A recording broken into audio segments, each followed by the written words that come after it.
We're talking about that along with Hong Kong. That is our top story this hour, the Hong Kong election. Residents voting overwhelmingly in support of pro-democracy candidates overnight in Hong Kong, who won 85% of the seats up for re-election. The pro-government side netting just 13%. This as President Trump is considering signing a bill passed by the House of Representatives last week, which backs pro-democracy protesters. Joining me right now is the Hudson Institute Senior Fellow, Director of the Center for Chinese Strategy, Michael Pillsbury. And Michael, it's always a pleasure to see you. Thanks so much for joining me. Hi, Maria. So give me your reaction first to the Hong Kong election last night. Pretty incredible that 70% of people came out to vote to try to push back on China's authoritarian rule. It's very good news. It means that the sentiments for more autonomy and more democracy in Hong Kong can be channeled into election results. My fear was that the students would essentially stay home, boycott the elections, and not want to use the political process. That's wrong. I was wrong in my worry.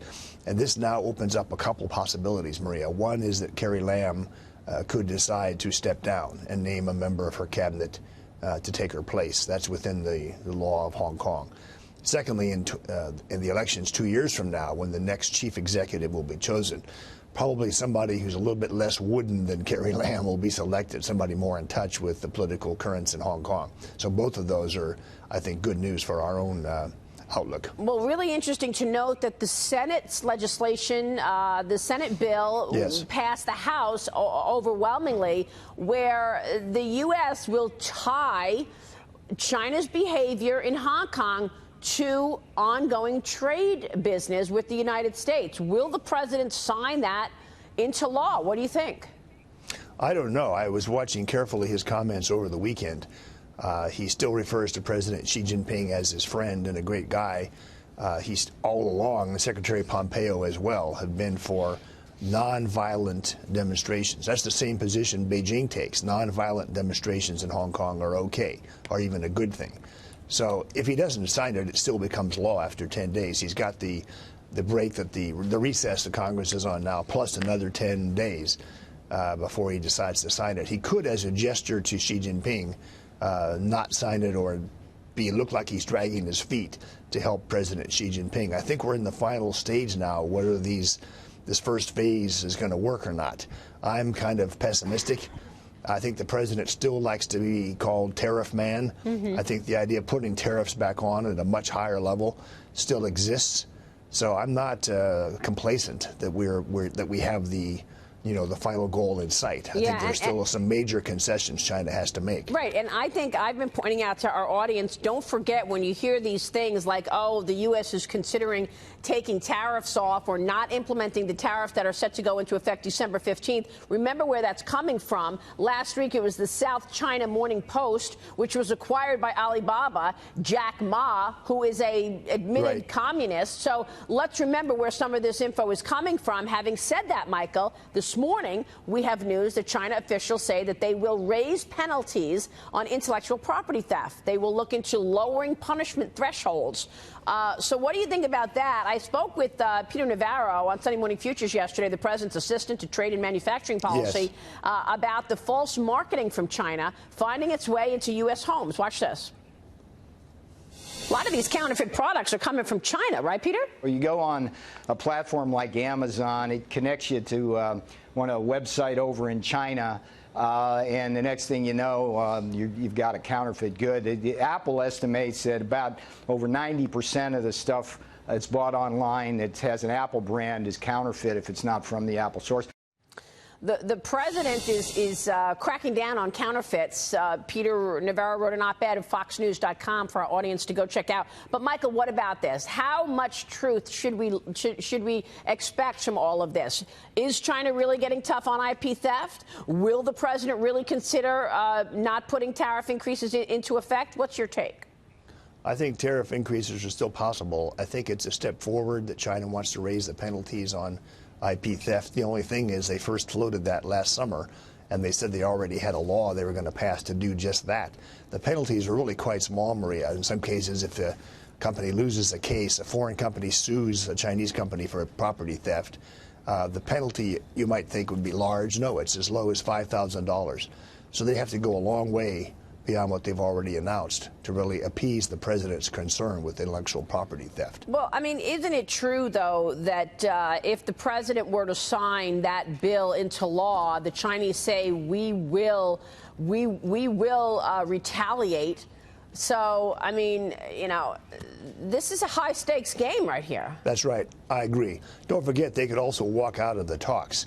On Friday, their main negotiator published a long 6,000-word article.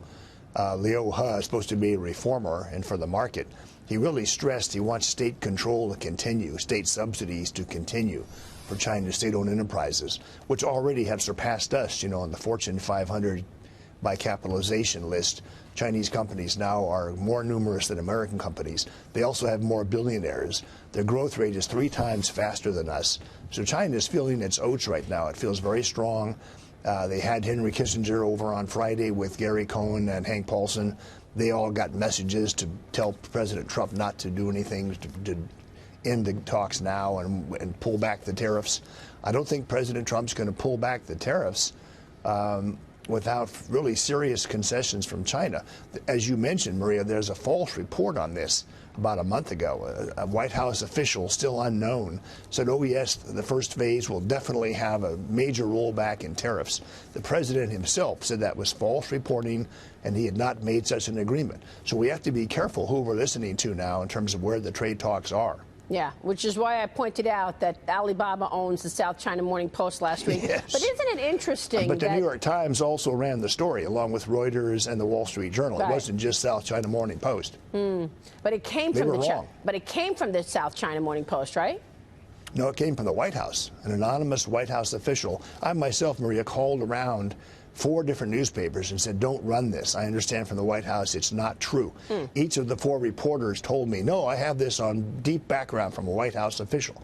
Peter Navarro then went on the air and said it's not true. Right. The president the next day backed up Peter Navarro, said it's not true. But that White House official is still unknown, who briefed the 4 American newspapers that there was a rollback of the tariffs deal as part of the first phase. It's really bad reporting. Wow. Okay. So there's somebody within the White House who wants to see this deal and is putting things out there in the media, because I thought that the Chinese were doing that. Isn't it interesting that the Chinese get Hank Paulson, you know, and Gary Cohn, Dr. Kissinger and Gary Cohn. and Henry Kissinger to go and listen to that speech by the Chinese leadership? What do you mean? That was a real symbol as well. Well, all funded by Bloomberg's so-called Economic Forum. So you have, I try to empathize with the Chinese point of view. They are thinking that we've got these very prestigious Americans, Hank Paulson, Henry Kissinger, Mike Bloomberg. They think Joe Biden is their friend. Why not just hold on until the elections a year from now? Then there'll be much less pressure from the Americans. This is always something the Chinese have to consider. Shall we just wait a year and we'll be rid of President Trump? And frankly, these impeachment hearings have really fed that point of view in China, that we're dealing with a weak president, let's just wait a year. I think the Chinese are wrong to think that, but we can't miss the articles in the Chinese press that talk about this. Yeah, really interesting. So, Michael, do you think we'll get a deal? Ultimately, yes. The Chinese are, as the president says, Chinese are desperate for a deal. They're hurting. But the question is, Maria, will the president have to raise the tariffs even higher? He used the term substantially higher tariffs. Wow. Just 2 weeks ago, if the Chinese don't make further concessions. All right. He's standing tough there. Mike Pillsbury, it's always a pleasure to see you. Thanks so much, sir.